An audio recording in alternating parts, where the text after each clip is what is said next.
Lawyers, what were your "this guy isn't winning" cases? Before we start, don't forget to subscribe to the channel so you don't miss the next videos. I wish you a pleasant viewing experience. Story 1. Had a client tell me she couldn't be charged with tipsy driving because her boyfriend was steering from the passenger seat and she was just working the pedals. Pass that consult on to someone else with no shame. Answer. One of my all-time favorite episodes of Cops back in the day was when a teenager with a permit got pulled over for reckless driving and her father was in the passenger seat tipsy as a skunk. Guy fully admitted he would force his daughter to illegally drive to the bar to pick him up all the time, and he seemed proud of it too. The schadenfreude you felt as you watched his face while the officer explained that all of the crimes were in fact his and not his daughter's was one of the most beautiful things I think you could possibly experience. Story 2. Not a lawyer, but was in court to testify. Defendant in another case is pleading guilty. The judge requires him to allocute and he gives a detailed description of his crime. He finishes, the judge looks at some paperwork and says, "Sir, that's not what you're charged with." Answer. I'm now wondering if that technically counts as recordable evidence for the prosecutor to use in whatever subsequent charges they might file. I mean, it's technically on the record, but it feels like that's in some legal gray area. Either way though, I guarantee the prosecutor was writing every word down for later, regardless once they realized that Shoot for Brains was confessing to a completely different crime. Story 3. A friend who is a criminal defense attorney was called at 3-something a.m. by the presiding judge. The sheriff is on his way to arrest your client who is having his bond revoked. I am calling you at 3 a.m. about that because he is having his bond revoked for posting a real name social media threat directed at me and my family. Story 4. I used to work in forensic science and had to testify a lot. One of my coworkers was on his way to testify when he passed by a courtroom that had its door open and heard the attorney screaming at his client, "How can you show up tipsy to a DUI trial?" Answer. This is similar to the case I was going to mention. Not a lawyer, but was a witness. Defendant stole the charity pot from a petrol station and caught the back of my car while driving out. Trial was postponed once due to medical reasons, and I'd moved house so traveled 3 hours from my new place because they wanted to use me to add driving charges to him. The day of the trial, I went out to grab lunch from a supermarket around the corner and saw someone getting collared by security for trying to steal. Went back and was eating my lunch when the prosecutor came in and let me know the trial was canceled as the defendant had been arrested. Yup, he attempted to steal from a shop while waiting for his trial for theft. In the end, he pled guilty to half the charges and they dropped the driving ones so I didn't have to travel down again. Story 5. I worked for a trial graphics firm and was working on a case where a forklift driver was driving maniacally and ran into a cinder block wall of a new construction. It caused enough damage that a gentleman on a ladder on the second level of the structure fell and fractured some vertebrae. The forklift driver was reprimanded the day prior driving the forklift in an unsafe manner. In his deposition, he bragged about how many speeding tickets and traffic violations he racked up in his Corvette. It was fun watching the deposition back with the plaintiff's attorney. Answer. I had friend who had a bit of a lead foot. He went to apply for a police force and in the interview, he was squeaky clean. Never drank, never used substances, never got into fights. It was all going great until they asked, "Has your license ever been suspended?" Yes. Shocked expressions. What was it suspended for? Speeding tickets.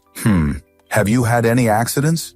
No, sir. I just drove fast when I was younger. Okay, well then, you are gonna love the driving training then. Big smiles. Narrator's voice. He did indeed enjoy the high-speed training. Story 6. Jury trial. Client on the stand. We'd gone over this evidence dozens of times before. The date of the service of a document was dispositive for the entire case. Q. What is the office policy regarding issuing this letter to overdue accounts? A. We do it on the 5th of every month. I already was ready to facepalm here because the document is dated the 3rd. Q. Exhibit A is dated the 3rd.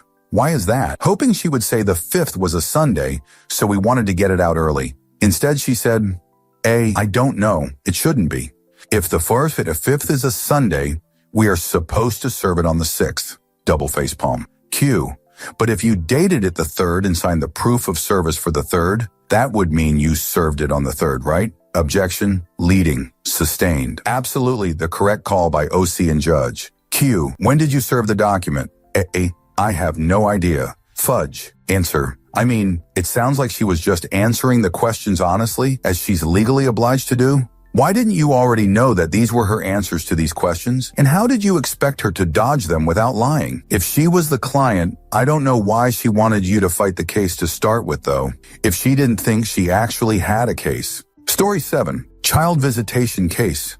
Mother argues for less visitation because father is always late, also in bringing the child to school, and generally unreliable. Father is a whooping 38 minutes late to the hearing. Answer: that would have been way early for my dad. Growing up, he was always hours late for everything. If I had a play or a game I wanted him to come to, I'd say it started 2-3 hours earlier than it actually did, and he'd still miss most, if not all of it. His band nickname was Tony Late because they'd wait and wait for him, finally start without their lead guitar and backup vocals, only to have him jump on stage several songs in, plug in his guitar, and start playing like nothing happened. The longest he was ever late was over 24 hours, and that was with him constantly telling us he'd already left. He lived an hour away. Story 8.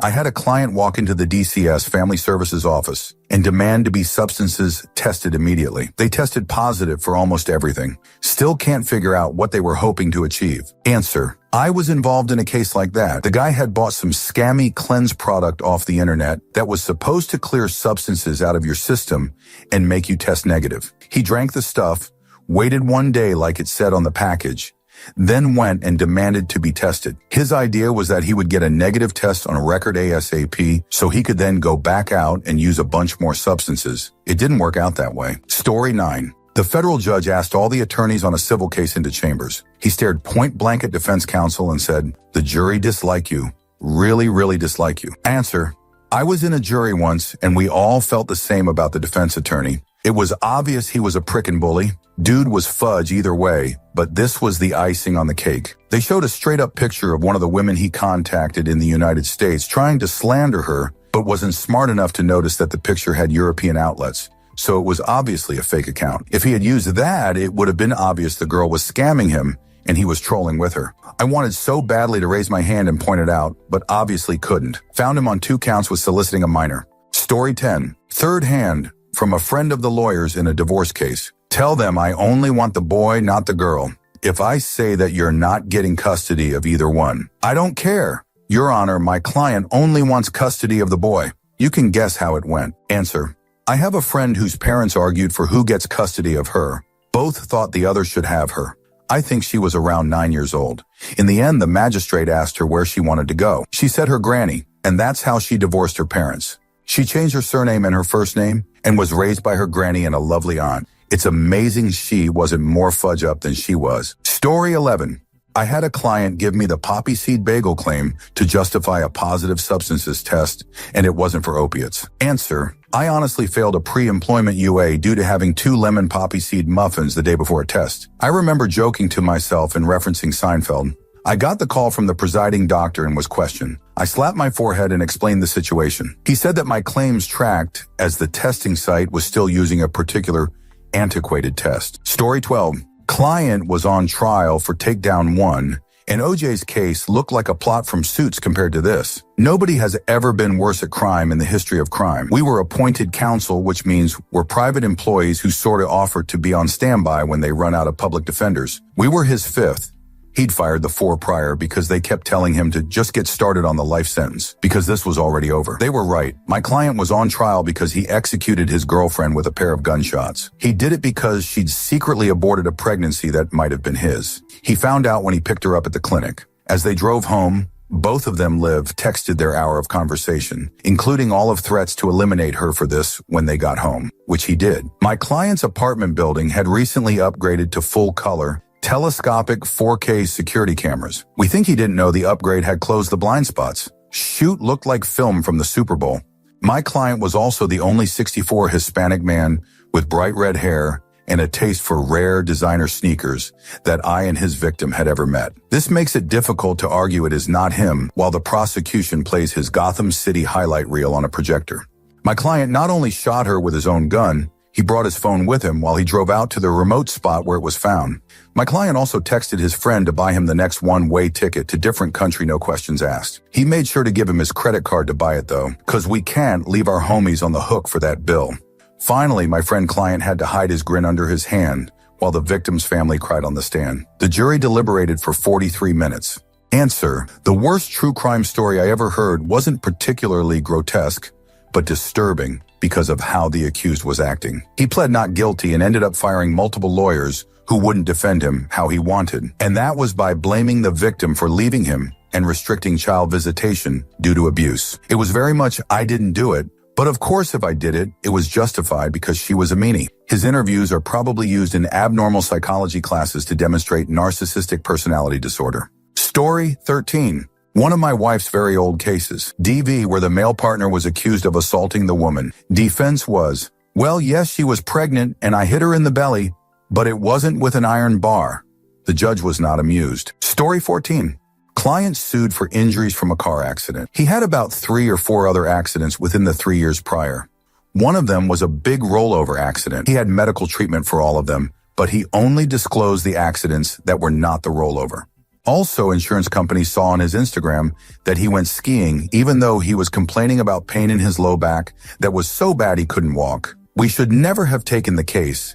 I don't know why the office signed him up. Answer: I got in a rollover accident once, and the first thing my lawyer said was, do not post having any kind of fun on social media for the foreseeable future. They can be misconstrued into lying about injuries in court, and the case will be thrown out. It was a good deterrent for social media habits in general. I still haven't posted anything since then, and that was like 7 or 8 years ago, LL. Story 15. Not my case, but happened while I was waiting for my case to be called. Guy was upset the plaintiff was issuing a citation to discover assets against his wife and said, in my culture, women can't own anything. Judge was not amused. Answer: I was helping organize an event in college and was responsible for the volunteer list, who got free tickets to the event for volunteering. Foreign student walks in and asks to volunteer for the free ticket. We tell him we're full. He bends over the desk in front of me, looks at the list, and tells me to take the females off the list so there will be more tickets free for men. He did not get to volunteer for that or any future events, and I believe he got kicked out of the club.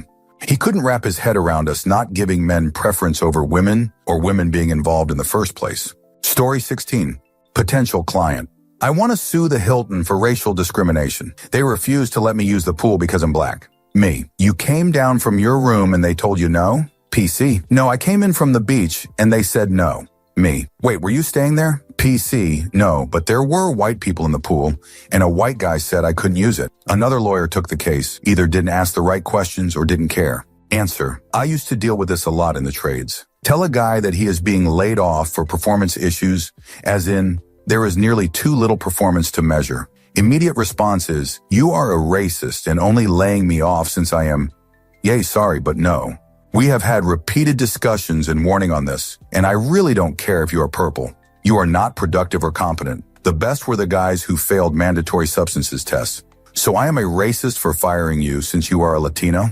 The fact that management made all of us take a substances test and you had a smoking hot piss test has got nothing to do with this, right? Story 17. Noel, one of our clients, showed up to Zoom court literally in the shower, naked, showering in front of the judge. Story 18. Happened to a friend of mine a few years back in Canada versus TELUS. TELUS offered a promotion on his contract, and he always would call in and say he just wants his original contract price, which was $15 cheaper than what it was worth now. So every year he would call in and ask if he can extend his contract by another year. Well, last year, as that price was practically non-existent, they immediately bumped his price up when he phoned in, stating that he was on a glitched account and his original contract was newt because they didn't sign a contract every time they extended it. So they charged him over $8,000 for the plan. But what TELUS didn't do, or this rep and this whole department didn't do, is that they should have asked to see the contract he had first and seen that they did do that, and he has emails, phone calls, dates, and letters and pictures to prove that they did. So he takes TELUS to court, hires a fancy lawyer, and seeks, I think the maximum in BC small claims is $40,000. So $40,000 in mental anguish, breach of contract and pressure tactics, and wins. The lawyer warned TELUS and said, hey, I put a lot of evidence into discovery for you guys to comb over. Are you guys sure you want to pursue this?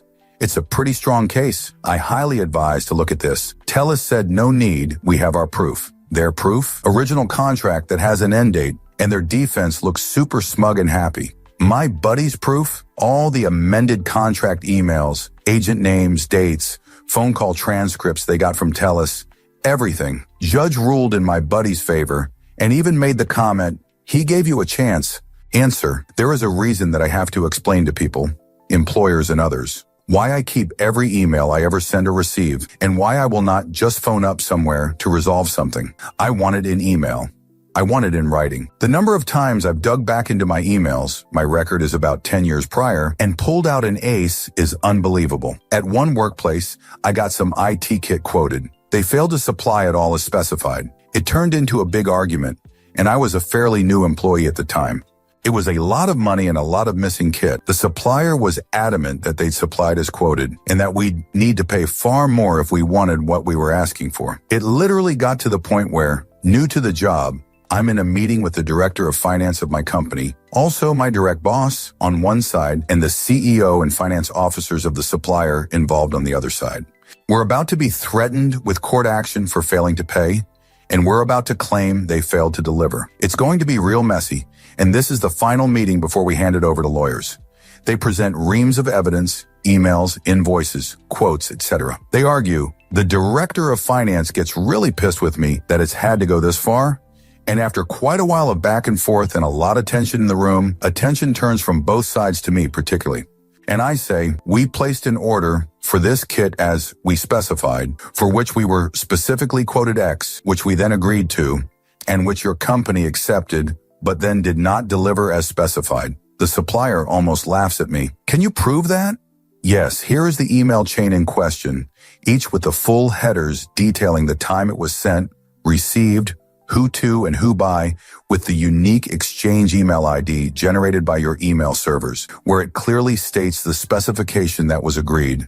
A quote with the price for that specification, literally detailed in the quote too, my acceptance of it, and your agent's confirmation of such with an expected delivery date. Somehow, it had got to that stage with them having no record of that email chain, half a dozen emails from their own employee, only earlier quotes and specifications, which were later corrected and not ordered until they were correct. They delivered the earlier incorrect specification kit, which was missing huge chunks of very expensive and necessary hardware, and they were trying to claim that we hadn't ordered them. Additionally, the final price on the quote purchase order, etc., was changed from the earlier specifications, but only slightly.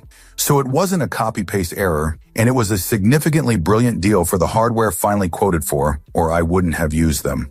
Someone their end obviously fudge up, and rather than just say that, and we'd have probably just paid the difference at that point, they argued it, and their employee had obviously realized, lied, and tried to cover up the evidence. Story 19. A man approached the court for a reduction in his child maintenance payments to my client while driving a brand new BMW SUV. He said because I was a junior at the time, he'd handle the case himself and he'd squash me. After his poor attempt at compiling his disclosure of his financials, he was investigated and it was found that he was laundering money through a fake online church. He's now being criminally prosecuted. Story 20. I saw a defendant pulled in for a show cause for violating probation. His substances test had showed positive for cocaine. He stood up and shouted that it was a false positive because he drank 2 liters of coke that day. His lawyer grabbed him to sit down with one hand while face-palming with the other. Answer: oh man, this reminds me. So while my husband was active duty, he worked as the SACO, Substance Abuse Control Officer. He was in charge of all the substances tests. Well, he had one chick pop positive for cocaine, so she stood in front of a MSGT he platform commanded and the battalion commander and explained how she has never done cocaine. It is obviously the lidocaine patches she uses causing false positives for cocaine. She stuck with that story all the way through the NJP and administrative separation for reasons I will never understand. Story 21. DUI third offense. Single vehicle crashed into a guardrail at about 15 mm. Driver was arrested and booked in a shirt that read, "No laws when you're drinking" clause. There were 5 empty White Claws in the passenger footwell and a cold, half-empty White Claw in the cup holder. The first and second offenses were both less than 5 years old. I requested a Scram device, portable breathalyzer, to read 4 Yarks Day without making much of an argument. Defense counsel raised a stink about the intrusiveness of the monitoring device. The judge just looked at him, then at the defendant in the dock, and said, "Nice shirt, sir." He got put on the Scram. He pled out, which was a shame. My opening was just going to be waving his booking photo at the jury and intoning, "Turns out there are laws even when you're drinking claws." Story 22. Couple neglectfully allowed their pet ferrets to maul their very young child while they slowly warmed a bottle as the baby screamed for help. Permanent damage to child's feet and ankles. Ferrets were put down by animal control. Parents wanted to sue animal control over the animals and also tried to get their homeowner's insurance to pay the medical bills. The first case ever assigned to me. Story 23. Not a lawyer, but both defendants, husband and wife, showed up way late, 15 and 30 minutes late. Wife had big mouth and talked her way into judge stating she was utter essence of contempt. Story 24. Defendant was tipsy 80-year-old, hitting on the 18, 19-year-old jurors during recess while his lawyer frantically told him to stop and bodily blocked him from groping them in the elevator after he'd cornered one. Story 25. Order of protection case. Victim filed. Abuser shows up for court in a suit with sunglasses on. I don't have proof of this, but he was a meth addict, so pretty sure he was trying to hide the pinpoint pupils. Abuser decided he is going to exercise his right to hear what he has done and question the victim. Victim gets up on stand and answers his questions honestly. One of the questions was, why are you working with the police to put me under surveillance via cameras in my light fixtures? Victim responded, there are no cameras. You're on meth and hallucinating. Cue courtroom erupting in laughter, including the court employees. I've never seen a courtroom get so loud in real life and watch the judge start yelling for quiet and banging the gavel. Victim was terrified she had done something wrong and kept apologizing to the judge. At the end, the judge granted the longest OOP possible via the state, then excused the victim and family. As victim was walking out, the judge laid into the abuser and then some about how much of a disgrace he was to the community and how his parents and grandparents were rolling over in their grave. He should be ashamed of himself. The judge continued this until they determined the victim had time to get in their vehicle and leave. Answer. Victim responded, there are no cameras. You're on meth and hallucinating? Cue courtroom erupting in laughter, including the court employees. As a juror, I was watching a very expressive witness on the stand being questioned. The defendant was accused of financial crimes against the witness. The witness was speaking Spanish, and an interpreter was interpreting to English. The prosecuting attorney asked the witness if the defendant had paid back the money. The witness rolled her eyes in the most dramatic fashion, waved her hands, and said with dripping sarcasm, no. The interpreter did her best to have a sarcastic tone when she interpreted into English and said, no. We couldn't help but to laugh until the judge began scowling at us. Story 26. Sorry, about halfway through a frivolous order of protection hearing against my client seeking visitation with his son, after the woman admitted she wasn't in danger and a friend told her filing an order of protection would keep him from getting visitation. As the judge was reaming her out, she blurted out, I want a lawyer. Answer. I testified at a restraining order hearing my husband got against his ex-wife after she got a group of her friends to jump us after a soccer game. She challenged it because that would mean she would have to be careful going to the games and wouldn't be able to sit in the fan section. We got color video from stadium security showing us walk by and ignore them, then them run after us and four try to take on my husband while his ex literally jumps on my back like a coked-up spider monkey and punches the back of my head a few times. It also shows her idiot of a friend going after my husband while a police officer tries to stop her, who pushed her out of the way to try to get to me. He didn't know it already flipped her and was holding her down till the officer grabbed her. Friend ended up falling and hurting her ACL.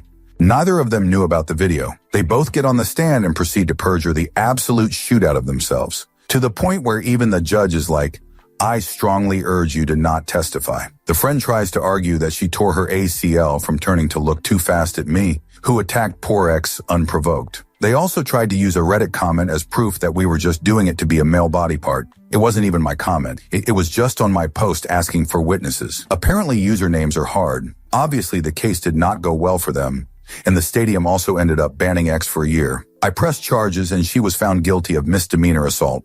I mean, my husband always said his ex was an idiot, but I didn't quite realize the depth until that day in court level.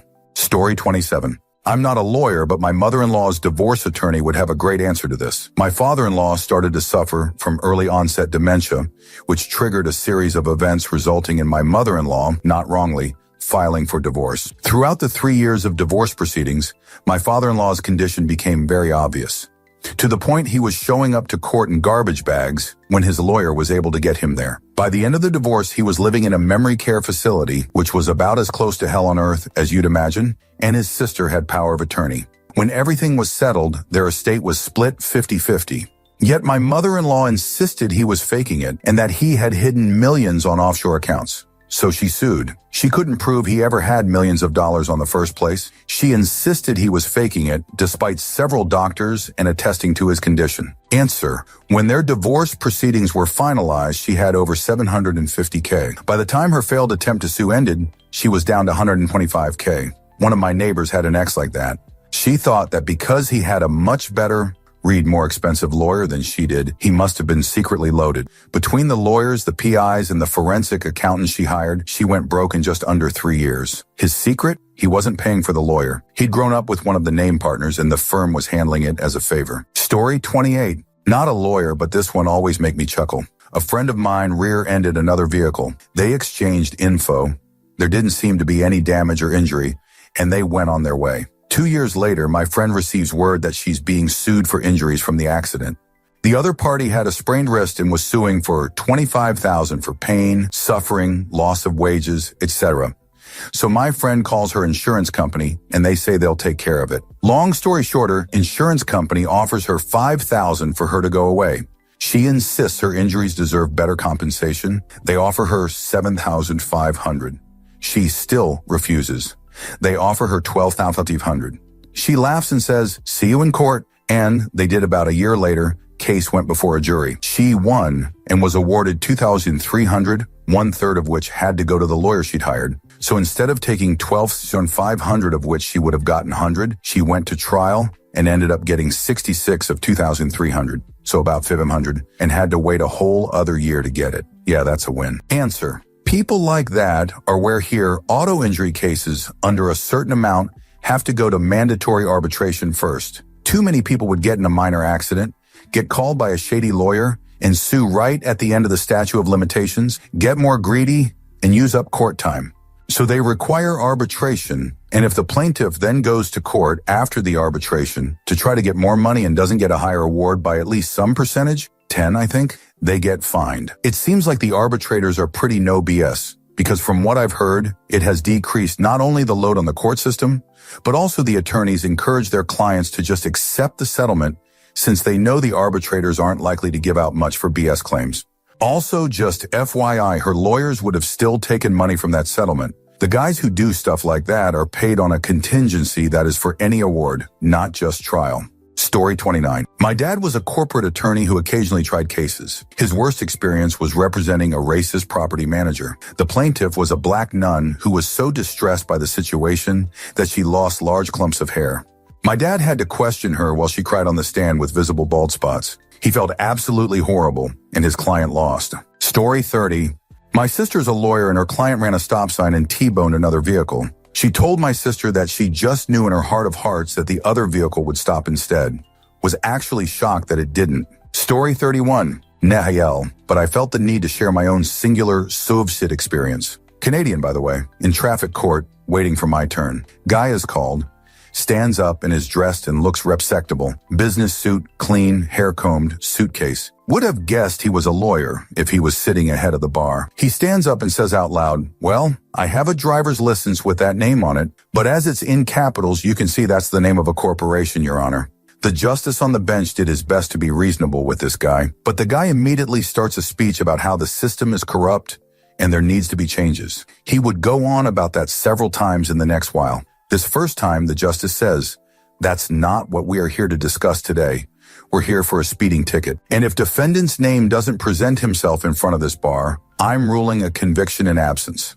So the defendant hustles in front of the bar, officially presenting himself for the case. Behind the bar is gallery only, and proceeds to start an indignant series of acid-borne arguments that were so bizarre as to verge on schizophrenia. Highlights were trying to invoke papal law, to which the justice responds, "Papal law? This isn't Rome. That doesn't apply here." Defendant tries to quote admiralty law, which perplexes the justice as, "Where do you get admiralty law? This is Alberta. This is the most landlocked province in the country. Where do you get admiralty law?" The defendant replies, straight-faced and serious, "Well, there used to be a fountain in the basement, sir." Mind you, defendant hasn't even made his initial plea yet. Multiple times the justice tries to steer him back on track, and the guy keeps responding, "Well, I did it, but that's not the point." So well after a belief has been called to keep an eye on this thing, and I, witnessing this, have finally realized I wasn't dreaming. The justice on the bench finally says, "Okay, fine, you've said you've done it multiple times before, and I'll accept that as a guilty plea."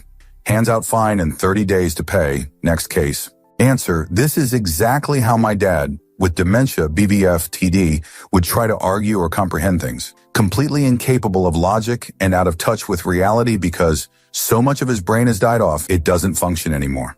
He's locked up in memory care now for everyone's safety, but other people just as mentally impaired are out there running around like this. Impaired still feels too weak of a word when it's this bad. Story 32.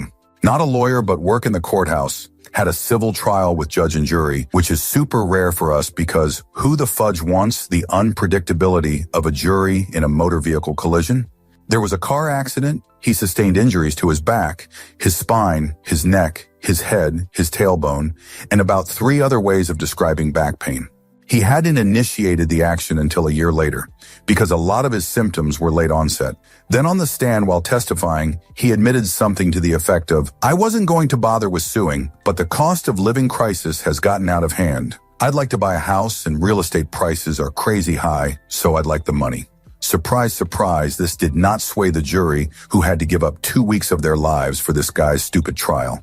He lost, so on top of his financial worries, he was on the hook for the other guy's legal fees. Answer: I was a juror in a criminal case. Defendant was charged with aggravated assault with a deadly weapon.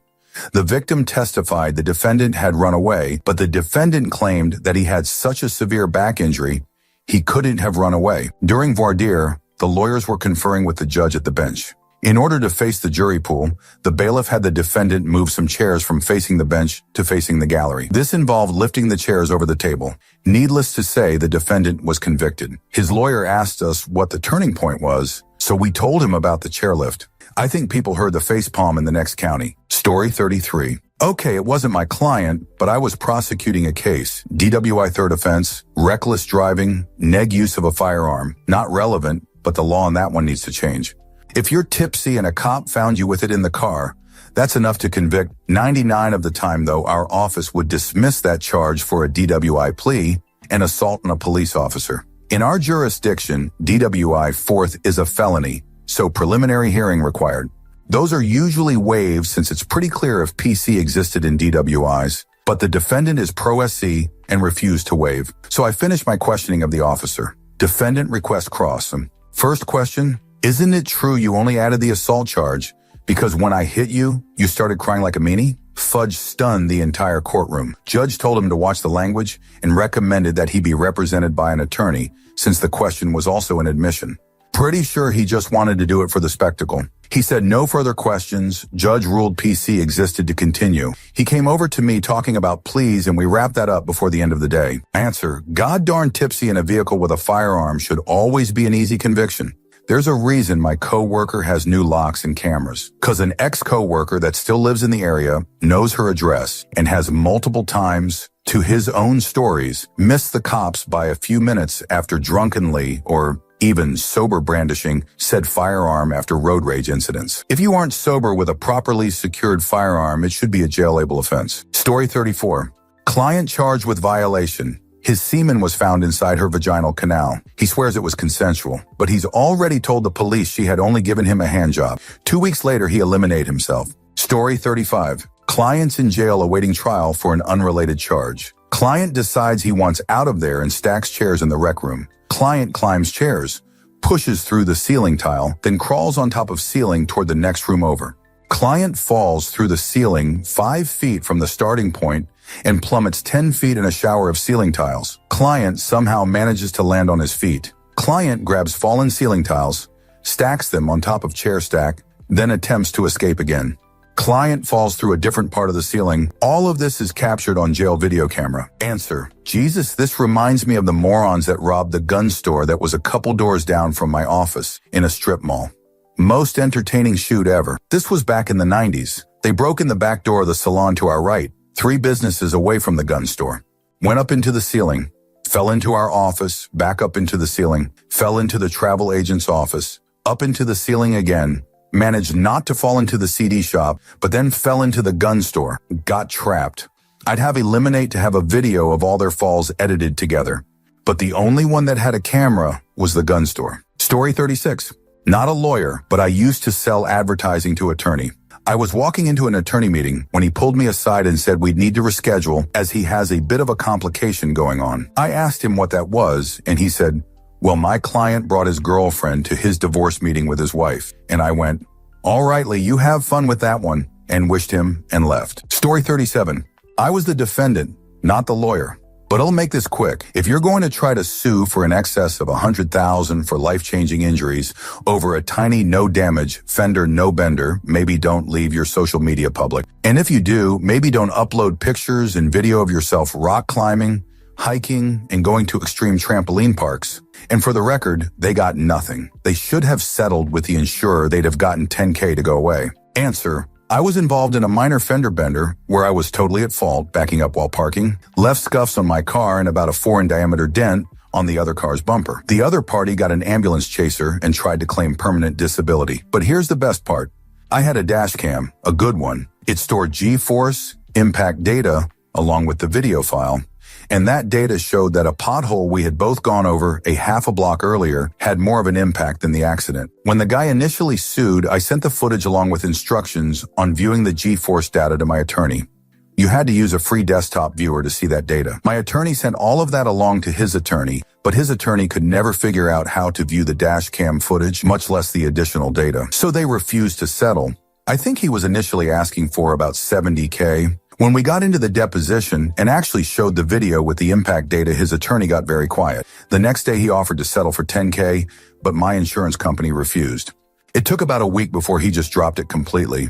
The funniest part was when my attorney called to tell me it had been dismissed. He asked me what kind of dash cam I had because he wanted one with that feature. That's when you know you have a good camera. Story 38. In an ongoing custody suit, my client asked his ex via text for urine because he had to take a substances test for a potential employer and would fail. Story 39. Not my client, but it was my case to defend. There's a type of suit known as a 1983 that plaintiffs file to allege that their constitutional rights have been violated. Guess which constitutional rights this genius claimed were violated? Those rights pursuant to the 13th Amendment to the Constitution.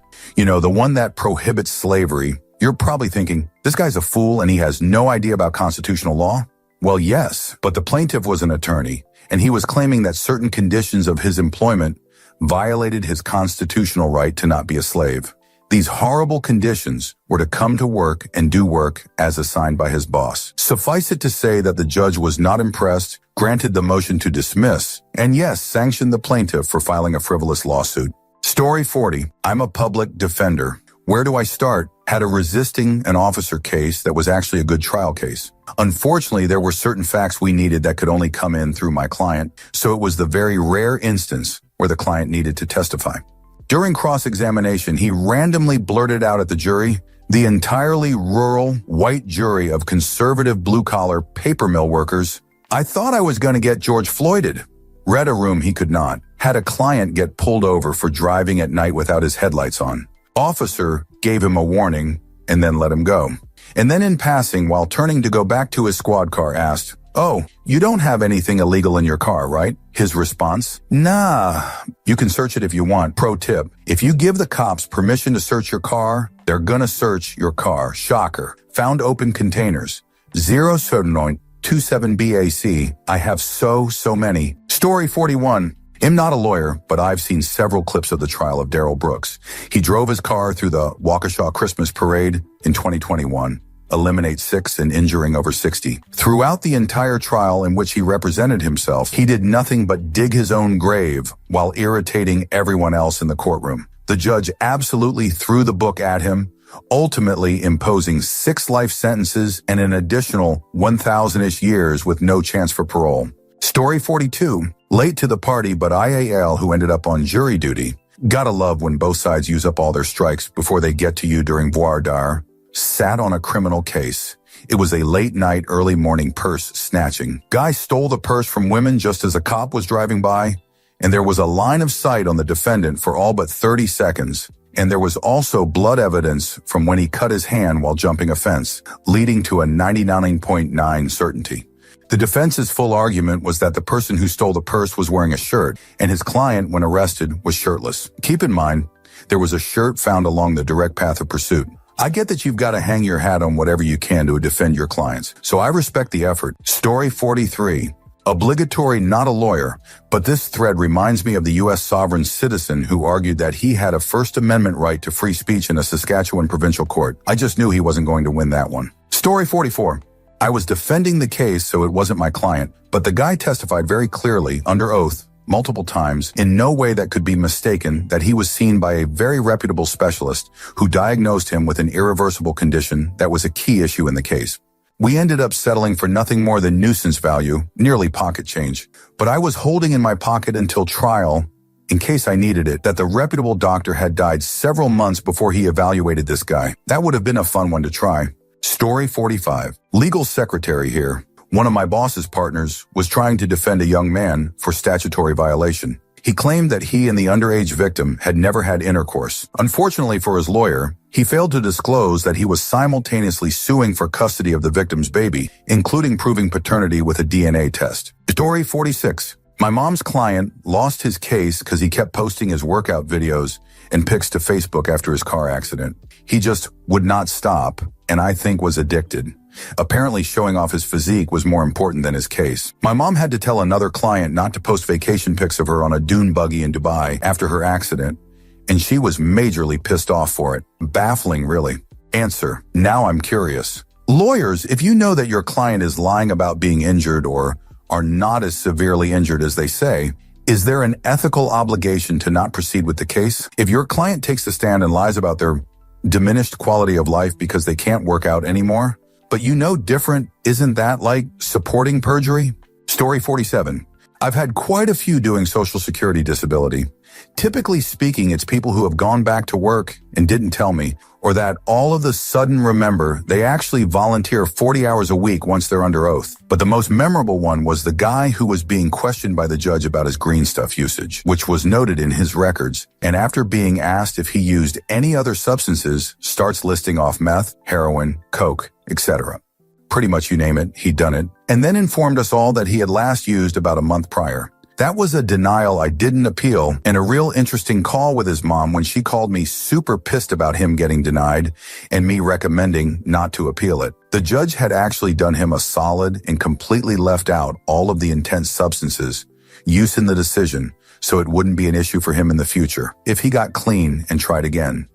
But that made his mom think that the judge had clearly denied him based on bullshit, as he had only mentioned the adult beverage and plant substance. Answer. Oof, tough. Your first part reminds me of a case I had while working in Social Security disability at a legal services provider. Inherited client. We'd represented her on her first losing hearing, and then on the appeal. District court actually reversed and remanded for a new hearing based on some error or another. In the meantime, they'd gotten a full-time job. Normally a client we would have turned down, but hey, we'd already done that much. Bosses said, let's stay on the case. I did my best to scrape together some flimsy argument about all the accommodations their work was giving them, extra breaks, etc., that meant they couldn't actually work 40 hours a week. At hearing, they brought up, against my firm pre-hearing advice, how they'd recently won Employee of the Month and were actually totally amazing at their job. They still didn't understand why they lost. Story 48. I did a lot of child welfare work back in the day. Had multiple parents who were trying to get their kids back walk into court with wildly inappropriate outfits. T-shirts with pot leaves, back when people cared. Intimacy, suggestive graphic slogans. A hat that said "Cop Killa." Didn't really impact outcome, but sure as hell didn't help them that day. Had another guy who was a decent dude, but chronically homeless. He came in with a ragged suit and tie and apologized BC. It was something he found in a trash bin, but said he wanted to look the best he could for court. Got custody of his kid, and the state wrote all kinds of checks to help him get back on his feet. Long story short, giving a shoot that you were in a courtroom in the first place goes a huge way. Answer. Sounds like the court reciprocated the effort that guy put in. If he was honest about his situation and he tried to look his best, a lot of clerks, judges, and lawyers will spend 5 minutes looking up contact details for programs to help a dude out. 3 easy things to do to get a judge on your side. Dress professionally, be honest, be respectful. It may not win your case, but it costs nothing and can only help your case. If you have a suit or an interview outfit, the judge often confuses the client with the lawyer in regards to credibility. Judges are used to seeing lawyers in professional attire, and 99.9% of the time the lawyers are honest. If something you say can be proven as dishonest, the backlash is severe. Once a person has falsified their testimony to the court, everything they said could be considered a lie. Being respectful is simply waiting for your turn to speak or answering questions with "Yes, Your Honor," or "No, Your Honor," when the judge asks. Listen to the judge and the opposing side. Take notes with a pen and pad to argue about what was said when it's your turn to speak. Too many cases have been lost because one side couldn't keep their mouth shut. Story 49. Not a lawyer, but served on a jury a few months ago. Members of the jury were instructed not to discuss details of the case with each other, but we were sent out into town to fend for ourselves at lunch. On the first day of the trial, I and all the other jury members could not help but notice a half-dozen instances of the thing that the plaintiff's expert witness testified about. And the expert witness's testimony was very wrong. Plaintiff lists the trial right then and there. During deliberation, which lasted maybe 2 minutes, the entire jury referenced walking to lunch on day one as clinching the no liability decision. The plaintiff lost because the jury had a chance to inspect sidewalks. Answer: law can be stupid. Arguably, what happened here is grounds for a mistrial and possible misconduct issues for the jury, depending on the jurisdiction, as juries are only permitted to consider information admitted into evidence before them in a trial. Outside observations, which are not part of a court-sanctioned view, are not in evidence and cannot be considered. But again, that doesn't allow for basic common sense and lived experience such as you and your fellow jurors brought to this case. NAL. Story 50. Not a lawyer, but I was in a 5 million kilometer car accident. Bumper to bumper, traffic, rush hour, everyone just inching up every 39 seconds or so. The genius next to me pulled into my lane. His passenger rear tire made contact with my driver's side front tire. Pulled into a fast food place to wait for police BCZ, he insisted on a police report. 1 week later, I get the news that he says I pulled into his lane. He has a litany of injuries. I was absolutely livid. He was lying, trying to game the system. I went on a mission to learn everything I could about him and discovered that he fancied himself a personal trainer. Amazingly, he was holding a group session at a public park the very next weekend. Now, I live in Florida, which does not allow recording without consent unless you're in a public place. I set up at a park bench that same weekend and recorded his dumb jerk for 1.5 hours. Pull-ups, push-ups, ropes, throwing a giant medicine ball. Dude was definitely in shape. I sent the video to my insurance company and told them not to pay a dime. They told him to pound sand, and we all lived happily ever after. Story 51. Not a lawyer, but a business acquaintance was being sued over a slip and fall that apparently left this guy permanently disabled and unable to walk. His scumbag, by reputation, lawyer, turned down settlements and was apparently a nightmare in court-ordered mediation. The whole thing fell apart when my acquaintance's lawyer won a hearing over the plaintiff's motion to exclude video evidence from a private investigator. Guess who was recorded multiple times walking and once running in the rain into his lawyer's office? Apparently, the judge ruled in a morning hearing, and the case was dismissed with prejudice before close of business that same day. Story 52. Had a client on a recorded jail call and on camera say, "When I get out, I'm going to want to commit specific crime." He then posted bond, got out of jail, and committed that specific crime in front of several witnesses and on camera. Story 53. Nayel, but our client took the stand, and when asked about his job, he told the court he's a street pharmacist. Story 54. When I clerked for a trial judge, we had a divorce case where the wife was asking for way more than the standard calculation for maintenance alimony would have allowed her. She showed up to her trial date dressed in head-to-toe designer clothing with a designer purse. She lost. Afterward, the judge told me, if she wanted to claim she was so bad off financially, she should have left the pearls and Prada at home. Answer: flip side of this.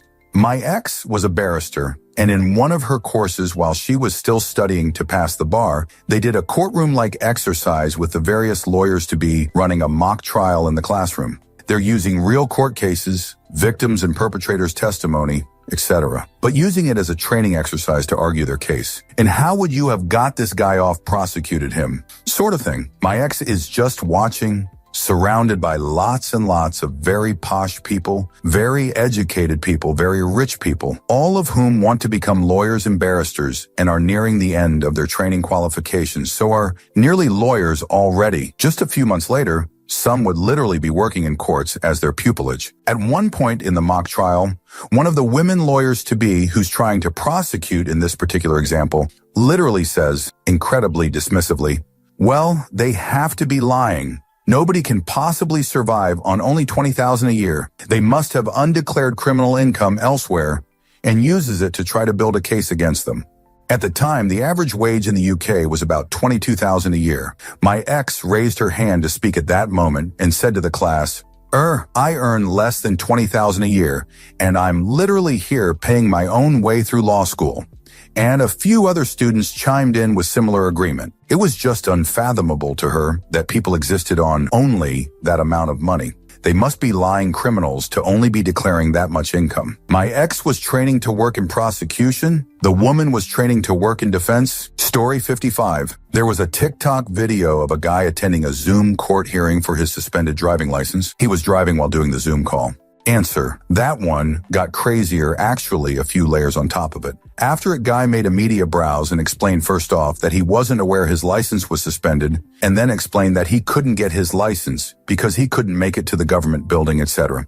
Then he had to go back in front of the judge, in person that time, where the judge basically tore him a new one explaining, first off on your claims, no, your license isn't suspended. Actually, you never had a license? Oh, and your claim you never couldn't get in to get the license is completely meaningless because you actually went into that exact building to get a non-license ID, which you have religiously renewed every year since you were a teenager because you know you need it because you don't have a license. Story 56. One client showed up to court wearing the same outfit he wore during the robbery caught on camera, crystal clear. When we pointed it out, he said, "It's my lucky hoodie." I knew right then he was not winning. Story 57. Friend of mine does defense against injury claims for companies. Currently working on where the guy tried to kick a moving train, lost his leg, and currently suing the train company for damages. Whole thing's on camera. Story 58. This is rather boring compared to other stories. It was a child custody case in a county I don't normally practice in. Mom, my client, wouldn't agree to a rather good settlement agreement and wanted her way 100. She wanted a judge to decide rather than the parties settling where they both walk away winning and losing in a sense. The hearing starts and the judge enters. We all rise like you typically do, and the judge unleashes a tirade telling us to sit down. It's obvious we're from the big city all dressed up, but it's his courtroom and he's in charge. Then the judge mentioned his military service, and I knew that minute we weren't going to win this case. The dad was formal military. I pissed the judge off by not taking the time to know how he operates his courtroom before appearing in it. Judge ordered a dad favorable opinion. Mom was mad. I learned two valuable lessons. The first is that settlement is preferred because you at least have some control over the outcome. And the second is get to know the court you are in. Edit. Most civil court cases are legally nearly 50-50. Both parties have legal standing to present their version of events and proposed remedies based on legally sound arguments. There's only a cunt hair of legal difference between the two sides. Having a professional relationship with the judge and county bar association can be the difference between winning and losing a case. If there's not much to go on, the judge is going to side with the one person they know because it becomes about character and trusting a lawyer's candor at that point. It's just a reality. Answer. My attorney who helped me out in my divorce said the first thing she was taught in law school was, know your judge, know your judge, know your judge. As a lay observer through several motions and hearings, it became very clear that each particular official had their own particular brand of receiving information and handing out decisions. I did not find anyone particularly partial, except for one, looking at you, Judge McManus from Nevada County. She was afflicted with a TBI, allowed an ex parte communication in my case that favored me as opposing counsel was not present, to which I objected to. As far as not winning, I remember a case in Department 5 where financial matters were decided upon. A man had decided to bifurcate his case, and the judge agreed, with the provision that he maintain health care coverage for his soon-to-be ex-spouse. Guess what? He did not. Guess what? She got in a significant accident and racked up a medical debt of tens of thousands of dollars. A motion was filed to compel him to pay for said medical bills. What followed next kind of surprised and shocked me, and the whole courtroom was stunned into silence. Of course, this idiot complained and loudly exclaimed that it wasn't fair that he should have to pay for these medical bills. This judge was normally stern, fair, and pretty calm. Not this time.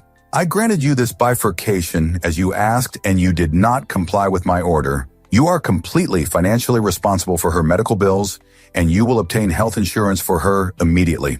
Any further questioning of my order will lead to sanctions and possible contempt. Am I clear, Mr. I do not understand court orders? Mr. I do not understand court orders grumbled a little and said, yes, Your Honor. Man, it was the first time I saw a gavel drop without the hammer actually falling. You could have heard a pin drop. Story 59. I'm not an attorney, but I work for the state equivalent of the IRS. My job is to resolve tax disputes before trial, and if they go to trial, I am the state's primary witness. This means I'm subject to cross-examination by the other side, typically the taxpayer. I was dealing with a difficult, agitated, aggressive taxpayer for an extended period of time. This is common before trial. We try not to go to trial, so there was a prolonged period of me trying to explain why we did what we did. I had some brutal trial prep with our attorneys to get me ready for anticipated cross-examination. To reiterate, I work for the state equivalent of the IRS being a federal agency. I gave my testimony. Then the taxpayer was allowed to cross-examine me. He asked me why the IRS disallowed his refund. I explained for about the fifth time, I do not work for the IRS, and I do not know why the IRS did what they did. He would need to ask the IRS. I was tempted to comment that if the IRS also disallowed his refund, it would appear the stateside adjustment was also correct, since we follow federal law. I decided against it. Next, he said, no further questions. Going to trial is expensive. Both sides had to split the cost for the court stenographer, 100 and 400, so 700 each. During the lead up to the trial, I told him multiple times we are not the IRS. Dude literally paid 700 to ask me under oath if I work for the IRS, because apparently my telling him multiple times that I do not, and all of our correspondences being on my state's letterhead, was not good enough for him. I think he may have had some brutal follow-up questions for the IRS, and he was completely blindsided by this revelation. IDK. The amount at issue was about $3,000, so 700 was a hefty amount for the taxpayer. Of course, he lost. We knew we were probably going to win before trial, but when he declined to even ask me any questions which could advance his case, it was clearly over. Edit, minor grammar. Story 60. In AL, but I used to work with a heroin addict who legally changed his name to Captain America. It was on his driver's license. When I asked him why, he said it was because he wanted the judge on his cases to have to call him Captain America. Story 61. Someone posts the video of that one defendant who struts in, sits down and yells, guilty as charged, and then gets checked by the judge. That's got to take the cake here. Ha ha ha ha. Story 62. I am currently in litigation. The fact that the defendant has changed lawyers 4 times over the last 2 years, with 2 of them entering a motion to withdrawal, tells me everything I need to know. Story 63. Gal is charged with violation of a restraining order. She was ordered not to come within 100 yards of her ex-boyfriend's house. He calls the cops. That crazy meanie is here again. Cops pull up and she's in the front yard, waving her arms and screaming nonsense. They walk right up and cuff her. I try to get her found unfit to stand trial, but it doesn't work, so she demands a jury. I'm standing there in front of the jury contemplating trying the shaggy defense in real life. What else did I have? Story 64. Literally any sovereign citizen, judges won't put up with it. Also, anyone who abuses the kindness of a judge, if a judge gives you a chance to get rid of your case, predisposition, take it. Because you won't get many of those, and those are way less serious than a criminal conviction. Answer. Judges, lawyers, and even us common folk have to worry about sovereign citizens. Sovereign citizens are notorious for what's called paper terrorism. Frivolous lawsuits, making fake corporations to put liens on your property. They file a lot of frivolous actions in criminal cases, while representing themselves just to tie the judicial process up. It can take a long time for consequences to catch up to these guys. These are people you want to go. People who quit a high-paying job for happiness? How's life now? Before we start, don't forget to subscribe to the channel so you don't miss the next videos. I wish you a pleasant viewing experience. Story 1. I made 6 figures selling cars at a large dealership group in the Midwest. I worked 8 a.m., 8 p.m. Monday through Saturday and never saw my family. I dreaded weekends because I always had 5 or 6 appointments on Friday, Saturday. My kids were growing up without me, and my girlfriend fiancé was growing apart from me. I left that job to get back into the manufacturing field, and I now buy-sell stainless steel, aluminum, copper, bronze, alloys, etc. from 80 oak to 430 MF. I make about $40K less per year. My sons are fudge awesome. One just started 3rd grade and the other his freshman year. I just married the woman mentioned above, and I could not possibly be happier. Story 2. I sleep better. I poop better. My blood sugars are better. My hypertension is better. My social life is worse. I make less, but I also spend less because I'm not constantly trying to compensate for bad days. I'm more focused. I'm also more challenged, and some days are harder. I like to show up early. I still dislike staying late. I used to work in finance. Now I'm a nurse. Answer: also worked in finance. Investment banking, so 100-hour weeks, shoot mentally abusive managers, cutthroat environment, etc. Really took a toll on my body and mental health, so after a couple of years, I quit. Now I'm a software engineer, and my life is a million times better. Of course, I had to work hard to learn how to code and land a job as an outsider, which was stressful in of itself, but it was worth it. I do sometimes wonder how much I'd be making now if I had just sucked it up and grinded through the finance life. But I think I wouldn't be in a mentally great spot if I stayed. Plus, I think I would have eventually become everything that I dislike about my managers just by exposure. Story 3. Worked as an attorney, quit to be a teacher. It was okay for a while, but years later it's bad. I'm poor and terrified that I will be poor forever. Answer: I'm leaving teaching to become an attorney beast. I'm tired of being broke. Everyone says he'll regret it. I'm sorry to hear her having a rough time, but you have made me feel better, so thank you all. As others have said, I am sure there are SPED opportunities that would pay more, or you could even look for one of those instructional coach jobs. Everyone will despise the sight of you, but at least you'll get paid more and do basically nothing. Godspeed. Story 4. Went from corporate IT to residential concierge, handyman for rich people. Couldn't be happier. 61 years old and semi-retired. Clients instead of managers, lots of referrals. Make my own schedule and cruise from job to job, listening to 80s music on Spotify. Story 5. I am on that edge now. Financially, I am very well off right now, but I dislike my job. This December, the house is paid off. My partner and I will start thinking about our remaining future, beginning next year. The 2-3K a month less is a big hitter though. Answer: my personal suggestion, I suppose if you reduce it to the simplest form, is just to do your job much more poorly. I mean that a little tongue-in-cheek, of course. I found my issue was more so that I felt compelled to work around the clock, to always produce beyond my coworkers, and to otherwise make myself seem the best. And when I broke that down, I found that was mostly all just my pride. There's probably a huge gap between what you currently produce versus what the lowest producer produces, and yet they're still employed. So maybe just shoot for a little bit above that person so that you keep the pay, but gain the satisfaction of life, or at least it balances a bit better. It took some time, but I'm content with that balance. Story 6. This thread, TLDR.